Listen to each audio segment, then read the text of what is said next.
Dr. Lisa Martinez rubbed her tired eyes and looked at the computer screen again. It was 3 in the morning at the Deep Space Listening Station in Puerto Rico. She had been working the night shift for 2 weeks now, and most nights were quiet. The big radio dishes outside pointed at the stars, collecting signals from space. Usually, they only heard background noise from distant galaxies, but tonight was different. "What is that?" Lisa whispered to herself. The signal was weak, but clear. It was not like anything she had heard before. The computer was trying to make sense of the strange sounds and patterns. Lisa called her partner, Dr. Kevin Park, who was sleeping in the next room. "Kevin, wake up. You need to see this," she said, shaking his shoulder. Kevin sat up quickly. He was used to being woken up for strange signals, but Lisa's voice sounded different tonight. "What did you find?" They both stared at the screen. The signal was coming from a star system 40 light-years away. The computer was slowly translating the alien sounds into words that humans could understand. "Help us," the message said. "They are coming. They destroy everything. Many worlds are already gone. They eat planets. They kill all life. Please, someone help us." Lisa felt her heart beat faster. "This is real, isn't it? This is from another planet." Kevin nodded. "The signal is too complex to be fake. And look at these patterns. No human could make this." The message continued. "We are the Zilani. Our world is called Kepler 44 to be. The destroyers call themselves Vorthok. They have ships the size of moons. We have no weapons. We are peaceful people. If anyone receives this message, please remember us. Do not let them find your world." Lisa and Kevin looked at each other. They had spent their whole lives looking for proof that aliens existed. Now they had found it, but the message was about death and destruction. "We need to call the boss," Kevin said. Lisa picked up the phone and called Dr. Robert Kim, the director of the station. It took 6 rings before he answered. "This better be important," Dr. Kim said in a sleepy voice. "Sir, we have intercepted an alien signal. It's a distress call," Lisa said. There was silence on the phone for 10 seconds. "Are you sure?" "Yes, sir. The computer has translated it. They're asking for help. Something called the Vorthok is attacking their planet. I'll be there in 20 minutes. Don't tell anyone else about this yet." Dr. Kim arrived at the station with coffee and a worried expression. He listened to the signal 3 times. Then he made more phone calls. Soon, important people from the government and military were calling the station. By morning, the small listening post was full of people in suits and uniforms. General Patricia Stone from Space Command stood next to the radio equipment with her arms crossed. President Catherine Blake was on a video call from Washington. "How do we know this is real?" the president asked. Dr. Kim pointed to the screen. "We've confirmed the signal with stations in Australia and Chile. All 3 locations are receiving the same message. The source is definitely from space, and the language patterns are unlike anything on Earth." Lisa had been working all night to translate more of the message. "There's more," she said. "They mention coordinates of their world, and they describe the attackers. The Vorthok have been destroying planets for hundreds of years. They travel in living ships and consume everything they find." General Stone looked grim. "How long ago was this message sent?" "About 40 years ago, since that's how long light takes to travel here from their star," Kevin explained. "But we don't know if they're still alive." The president was quiet for a moment. "What are our options?" Admiral Ryan Torres, who had just arrived from the lunar base, spoke up. "We have 5 deep spaceships that could make the journey. They were built for mining asteroids, but we could modify them for combat. It would take 6 months to get there." "Combat?" the president asked. "We're talking about fighting aliens." "Ma'am, if this message is true, there's a species out there that destroys entire worlds. They might come here eventually," Admiral Torres said. Lisa felt a chill. She had not thought about that. What if the Vorthok found Earth? They're asking for help, she said quietly.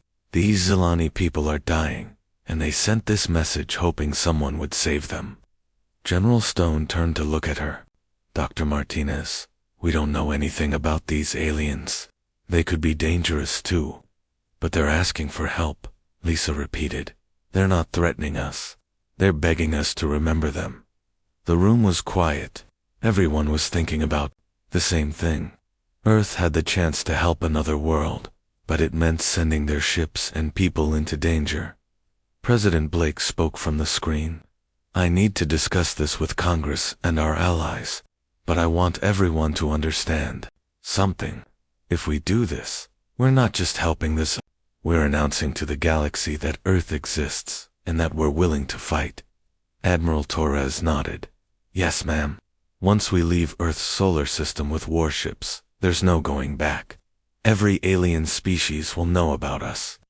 Dr. Kim looked at the signal on his computer. The message is getting weaker. If the Vorthok are really there, the Zilani might not have much time left. Lisa thought about the scared aliens 40 light-years away. They had sent their message into space, hoping someone would care enough to help. Now it was up to Earth to decide that. The president made her choice. Admiral Torres, prepare your ships. We're going to help them. Congress can argue about it later. Within hours, the news was everywhere. Earth was sending warships to save an alien planet. Some people called it humanity's greatest moment. Others said it was the biggest mistake in history. But in the listening station in Puerto Rico, Lisa Martinez smiled as she watched the alien signal on her screen. For the first time in 40 years, the Zilani's cry for help had been answered. 6 weeks later, Captain Amy Rodriguez stood on the bridge of the USS Columbia and watched Earth grow smaller behind them. 5 ships had left Luna Station that morning, heading for a star system 40 light-years away. Amy had never imagined she would be leading humanity's first mission to help aliens. The USS Columbia was the biggest ship in the fleet. It had been built to mine asteroids and carry supplies to Mars colonies. Now it carried plasma cannons and quantum torpedoes instead of mining equipment. The other ships in the fleet were the USS Phoenix, USS Denver, USS Atlanta, and USS Seattle. Each one had been changed from a workship into a warship in just 6 weeks. Captain, all ships are reporting ready for jump to light speed, said Lieutenant Nicole Wright from her communications station. Amy nodded. Admiral Torres, we're ready when you are. Admiral Torres was on the USS Phoenix, commanding the whole fleet. His voice came through the speakers. All ships, begin jump sequence. Next stop, Kepler 442. Amy felt her stomach drop as the ship entered hyperspace. The stars outside turned into long white lines, and then everything went dark, except for the ship's lights. They were now traveling faster than light, crossing distances that would take normal rockets thousands of years in the ship's laboratory. Dr. Kevin Park was studying everything they knew about the aliens they were going to help. The Zilani had sent more messages over the years, and Earth's computers had learned to translate their language better. They're peaceful people, Kevin told Amy during dinner in the ship's cafeteria.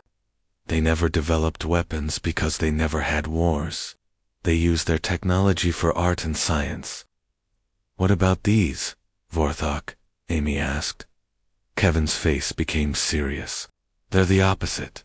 Everything they build is for war and destruction. Their ships are alive, grown instead of built. They've been conquering planets for over 1,000 years. Across the table, Chief Engineer Carlos Mendez shook his head. How do you fight something like that? With everything we have, Amy said, and hope it's enough. The journey to Kepler 442 would take 6 months. Amy knew that keeping the crew busy and hopeful would be one of her biggest challenges. Every day, they practiced combat drills and studied what they knew about their enemy. Dr. Lisa Martinez was also on the Columbia. She had left her job at the listening station to come on the mission as the fleet's expert on alien communication. She spent most of her time trying to send messages to the Zilani, hoping to tell them that help was coming. Any response yet? Amy asked, during one of her visits to the communication center. Lisa shook her head.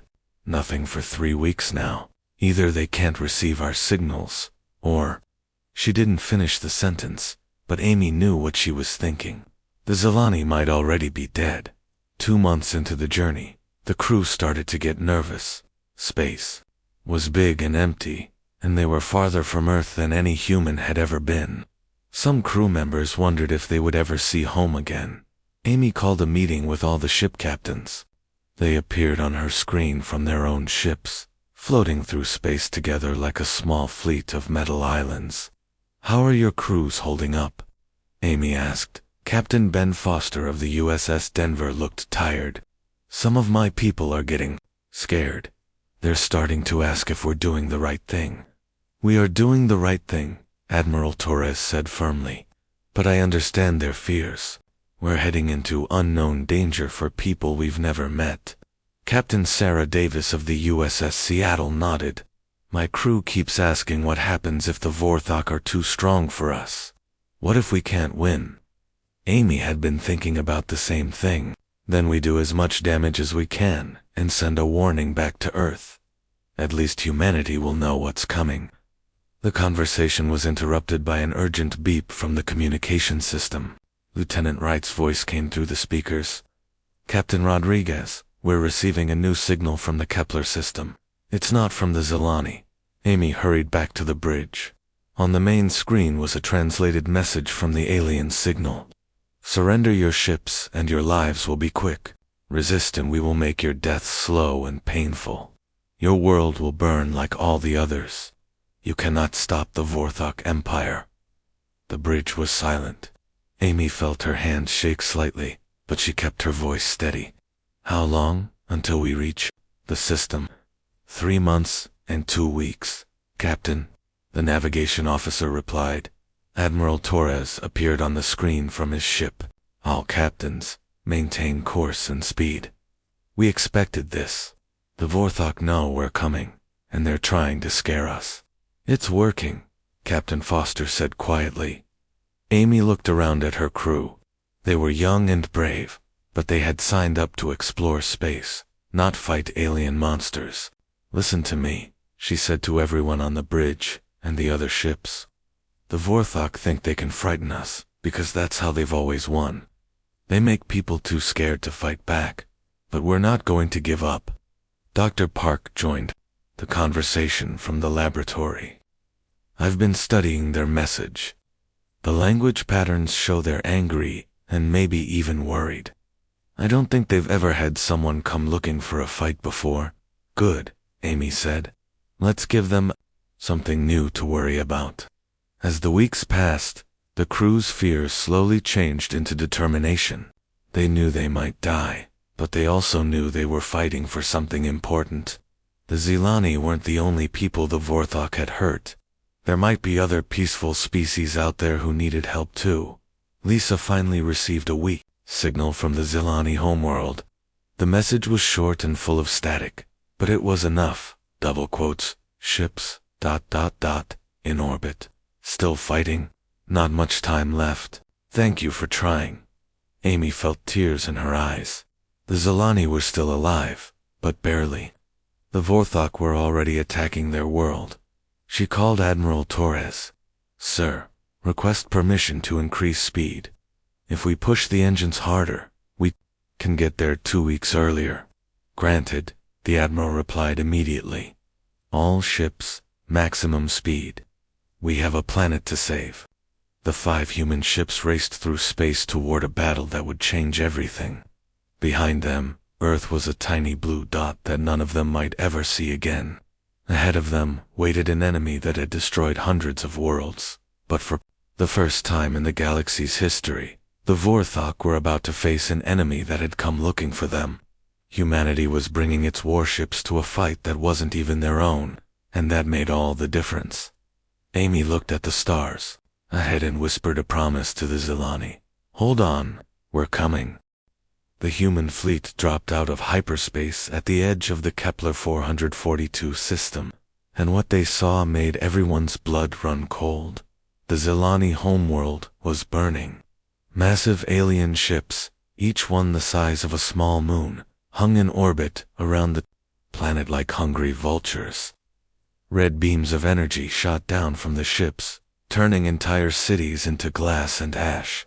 "My God," whispered Lieutenant Wright from her station on the USS Columbia.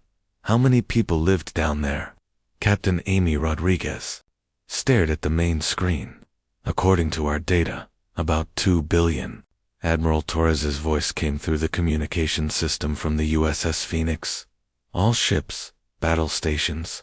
We're too late to save the planet, but we can still make these monsters pay." Amy could see the Vorthok ships more clearly now. They were not built like human ships with metal in straight lines. Instead, they looked alive, like giant insects or sea creatures floating in space. Their hulls pulsed with organic rhythms, and strange tentacles moved along their sides. The biggest ship was 5 times larger than anything humanity had ever built. "Captain, I'm reading massive energy signatures from those ships," reported the weapons officer, Lieutenant Jack Miller. "Their firepower is off the charts." "How many ships are there?" Amy asked. 12 large vessels, and maybe 30 smaller ones," came the reply. The human fleet had 5 ships. They were outnumbered almost 10 to 1. Dr. Kevin Park's voice came from the laboratory. "Captain, I'm detecting some Zilani ships near the 3rd moon. They're heavily damaged, but still moving." Amy felt a spark of hope. Some of the aliens they had come to save were still alive and fighting. "Admiral Torres, permission to engage the enemy," Amy said into her microphone. "Permission granted. All ships, attack pattern Delta. Let's show these things what humans can do." The USS Columbia led the charge toward the nearest Vorthok ship. Amy watched the distance counter drop rapidly as they closed in. The alien ship was huge up close, its living hull covered in what looked like armor plates and breathing holes. "Fire all weapons," Amy commanded. The Columbia's plasma cannons lit up space with brilliant blue-white beams. The energy struck the Vorthok ship's shields, causing them to flicker and spark. For a moment, nothing happened. Then the alien ship began to turn toward them. "It's moving," Lieutenant Miller said, "and it's angry." The Vorthok ship fired back, with weapons that looked like living lightning. The Columbia shook as the energy hit their shields. Warning lights flashed on the bridge. "Shields down to 70%, reported the engineering officer. But Amy smiled. "Did you see that? There? Shields went down too. We hurt them." Admiral Torres's voice filled the bridge. "All ships, concentrate fire on the lead vessel. Hit them with everything we have." The 5 human ships worked together, surrounding the Vorthok ship and attacking from different angles. The enemy tried to turn to face each threat, but they couldn't protect themselves from all directions at once. The alien ship's organic hull began to crack and bleed. A green liquid into space. Strange sounds came through the radio, like the screams of a dying animal. "Their ship is alive," Dr. Park said in amazement. "It's actually a living creature." More Vorthok ships were turning toward the human fleet now. Amy realized they had gotten the enemy's attention, but that might not be a good thing. "Captain, 3 more enemy ships approaching fast," Lieutenant Wright reported. "Evasive maneuvers," Amy ordered. "Don't let them surround us." The space battle became a deadly dance. The human ships were smaller and faster than the Vorthok vessels, but the aliens had much more firepower. Beams of energy lit up the darkness as both sides fought desperately. The USS Denver took a direct hit and began spinning out of control. Captain Foster's voice came through the radio, filled with static. "We're losing power. Life support failing. Need assistance." "Amy, take the Seattle and help the Denver," Admiral Torres commanded. "The rest of us will keep these things busy." Amy watched the USS Phoenix and USS Atlanta charge toward the largest Vorthok ship. It was a brave but dangerous move.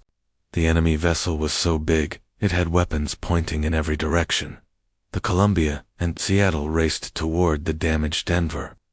Along the way, they passed close to one of the smaller Vorthok ships. Amy made a quick decision. All weapons, target that ship's engine section, she ordered. The combined fire from both human ships punched through the alien vessel's organic armor. The Vorthok ship stopped moving and began to drift. That's how we do it, Amy said. Hit them hard and fast, then move away before they can respond. They reached the Denver and helped drive off the Vorthok ships that were attacking it. Captain Foster managed to get his engines working again, but his ship was badly damaged. Admiral, the Denver needs to pull back, Amy reported. Negative, Admiral Torres replied. We need every ship we have. The battle continued for 2 hours. The human fleet was taking heavy damage, but they were also hurting the enemy. 3 Vorthok ships had been destroyed, and several others were leaking that strange green blood into space. Then Dr. Lisa Martinez's voice came from the communication center. Captain, I'm receiving a message from the Zilani survivors near the moon. They're asking if we're the humans who sent the message promising help. Amy felt her heart pound. Tell them yes. Tell them Earth has come to help. A few minutes later, Lisa spoke again. Captain, the Zilani are sending us information about Vorthok ship weaknesses. They've been studying their attackers for weeks. The information was exactly what the human fleet needed. The Zilani had discovered that the Vorthok ships had a vulnerable spot near what looked like a breathing organ. If the humans could hit that spot, the entire ship would die. Amy shared the information with the other ships. All vessels target the breathing organs. That's their weak point. The tide of battle began to turn. With precise targeting, the human ships could kill a vessel with just a few shots to the right spot. The aliens, who had spent centuries terrifying peaceful species, suddenly found themselves fighting an enemy that fought back with skill and determination. The largest Vorthok ship, which the humans had started calling the command vessel, began to retreat toward the edge of the system. The other surviving alien ships followed it. They're running away, Lieutenant Miller said in disbelief. Admiral Torres's voice was filled with satisfaction. All ships, cease fire. Let them go. They'll tell the rest of their empire that humanity is not easy prey. Amy looked at the tactical display. The human fleet had won their first battle against the Vorthok, but the cost was high. The Denver was barely functional, and all the ships had taken damage. More importantly, they were still 40 light-years from home, with an entire alien empire now aware of their existence. Dr. Park's voice came from the laboratory. Captain, we're receiving a transmission from the Zilani survivors. They want to meet with us. Amy smiled. They had come to help the Zilani, and despite everything, some of them were still alive. Tell them we would be honored to meet them. After all, we came a very long way to have this conversation. As the human ships moved toward the Zilani survivors, Amy looked back at the burning planet. They had saved some lives, but millions had died. The Vorthok Empire was vast and powerful, and humanity had just made themselves its newest enemy. But for the first time in the galaxy's history, someone had fought the Vorthok and won. That news would spread to every corner of space, and Amy had a feeling it would change everything. The meeting with the Zilani survivors took place on their damaged ship near the third moon of their homeworld. Captain Amy Rodriguez had never seen real aliens before, and she was nervous as she walked through the airlock with Dr. Lisa Martinez and Dr. Kevin Park. The Zilani looked like tall, thin humans with blue-gray skin and large dark eyes. Their leader, who called himself Elder Keth, moved slowly because of injuries from the attack. When he saw the humans, tears ran down his face. "You came," he whispered in his musical voice. "After 40 years, someone finally came to help us." Amy felt her own eyes fill with tears. "We're sorry we were too late to save your world." Elder Keth shook his head. "You saved 2 million of my people who were hiding in the underground cities. Without your attack, the Vorthok would have found them all. Dr. Martinez was recording everything for Earth. This was humanity's first conversation with an alien species, and every word was important. We need to warn you, Elder Keth continued. The Vorthok will not forget what happened here. They will send a much larger fleet to your world. They have ships beyond counting. Admiral Torres joined the conversation by radio from the USS Phoenix. How many ships are we talking about? The fleet that attacked us had 40 ships. The fleet they will send to Earth will have hundreds, maybe thousands, Elder Keth replied. The humans looked at each other with worry. Earth had only 5 warships, and they were all damaged from the battle. Is there anyone else who might help us? Amy asked. Other species who have fought the Vorthok. Elder Keth's eyes brightened slightly. There are others. The Threx people have weapons almost as good as yours. The Minari have fast ships. The Volani have strong shields. All of us have been hiding and running from the Vorthok for years. But no one has ever fought them and won before. Dr. Park leaned forward. What if we could bring all these species together? Unite them against the Vorthok? That would be difficult, Elder Keth said. Many species don't trust each other, and everyone is afraid of the Vorthok finding their homeworlds. Amy made a decision that would change the galaxy. What if we offered to protect them?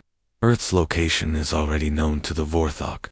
We could be the meeting place for an alliance. Admiral Torres's voice came through the radio. Captain, that's a big promise to make without asking Earth first. Sir, we don't have time for long conversations with home. The Vorthok are probably already preparing their revenge fleet, Amy replied. Over the next 3 days, Elder Keth used the Zolani's long-range communication system to contact other species across the galaxy. The message was simple. The humans had fought the Vorthok and won. They were offering to help build an alliance against the Empire. The responses came quickly. Some species were excited and hopeful. Others were frightened and wanted nothing to do with a war against the Vorthok. A few species had never heard of humans before and were suspicious. The first aliens to arrive were the Threx. Their ships looked like giant metal spiders with weapons covering every surface.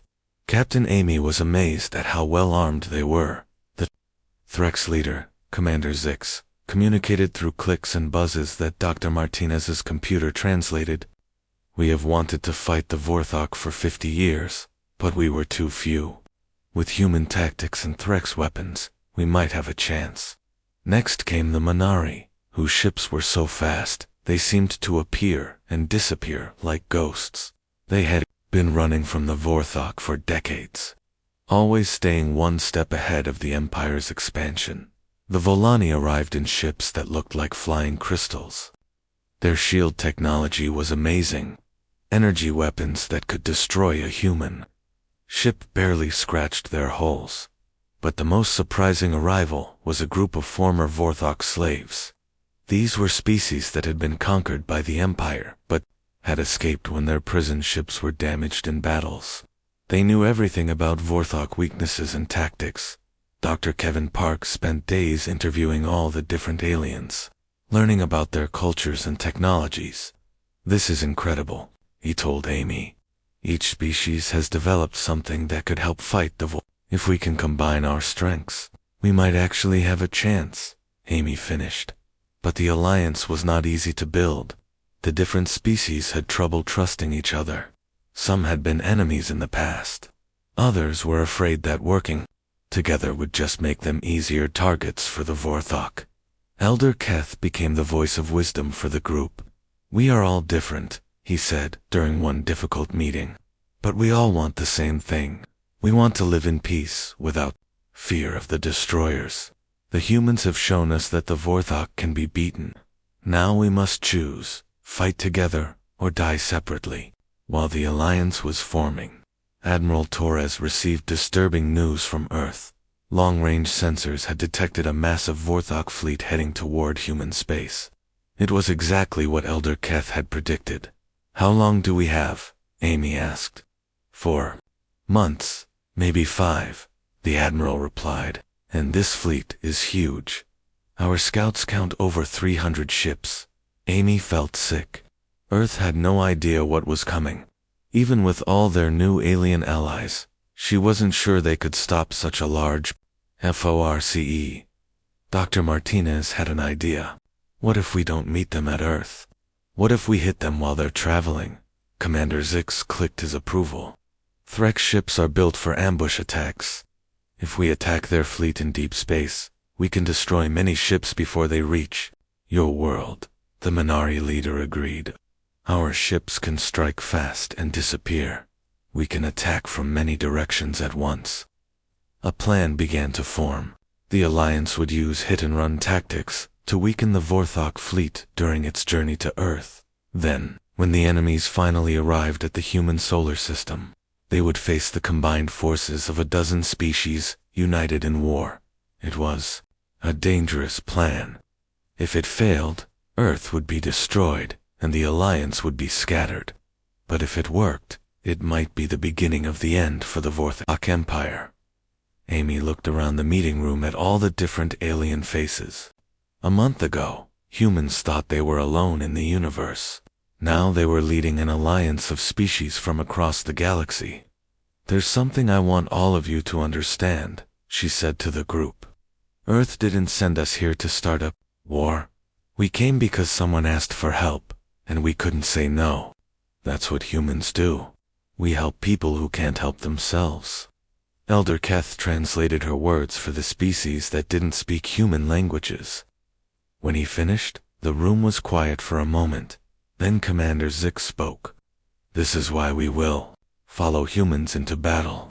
Not because you have the best ships or the strongest weapons, but because you care about others more than you care about yourselves." Amy felt the weight of responsibility on her shoulders. In a few months, the future of Earth and every free species in the galaxy would depend on the choices she and her allies made. But looking around the room at her new friends, she felt something she hadn't expected. Hope. The Vorthok had ruled through fear for 1,000 years. Now they were about to learn what happened when that fear was replaced with courage and friendship. The Alliance was ready for war. The Vorthok Revenge Fleet was the largest armada in the Empire's history. Emperor Zakthar himself commanded it from his flagship, a living ship the size of a small moon. 300 vessels of death and destruction moved through space toward Earth, ready to make humanity pay for their interference. But they were not traveling unopposed. Captain Amy Rodriguez stood on the bridge of the USS Columbia, now part of a mixed fleet of human, Threx, Minari, and Volani ships. For 3 months, they had been attacking the Vorthok fleet in deep space, striking fast and disappearing before the enemy could respond. "Target their supply ships," Amy ordered, as her fleet prepared for another ambush. Without food and fuel, their big ships become floating coffins. The Alliance had learned to fight like wolves hunting a giant beast. They bit and ran, slowly weakening their enemy. 50 Vorthok ships had been destroyed in these attacks, but many more remained. Dr. Lisa Martinez worked at her communication station, coordinating with the other Alliance ships. The Threx Squadron reports successful attack on the enemy's right flank. The Minari have destroyed 3 more supply vessels. "Good," Amy said. "Every ship we destroy out here is one less we'll face at Earth." But she knew the real battle was still ahead.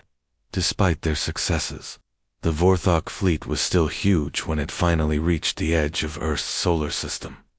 Admiral Ryan Torres commanded the defense of Earth from a new space station built near Mars. He had spent months preparing for this moment, turning the solar system into a fortress. Weapon platforms floated near every planet.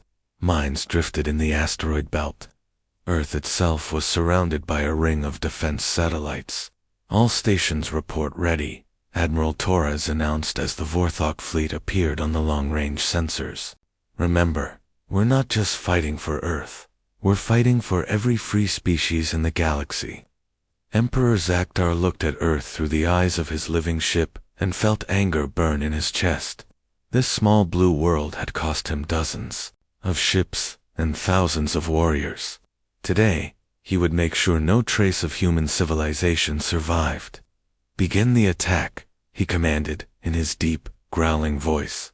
"Leave nothing alive." The battle began near Jupiter, where the first wave of Orthox ships met the combined Alliance fleet.